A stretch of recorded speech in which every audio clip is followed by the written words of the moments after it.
Okey, assalamualaikum kawan-kawan, selamat petang. Hari ni kita belanja sebiji Wish Legend. Pasang auto start Jupiteru. Black screen limited edition. So kereta kita lock. Ni unlock. Kita lock dulu. Kita try start. Engine start.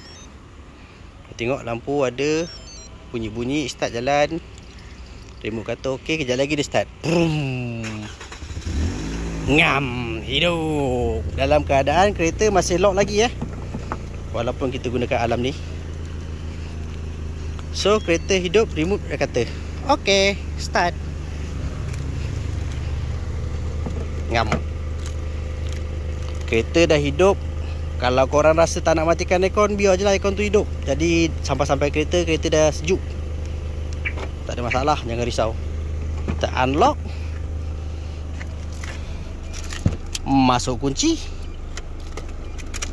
On. Jalan. Alright, auto start Jupiteru siap. Tak ada masalah. Kalau nak curi kereta hidup, pap, mati. Wow, safety diutamakan tau. Alright, thank you support. Kita tengok dekat video kedua. Bye.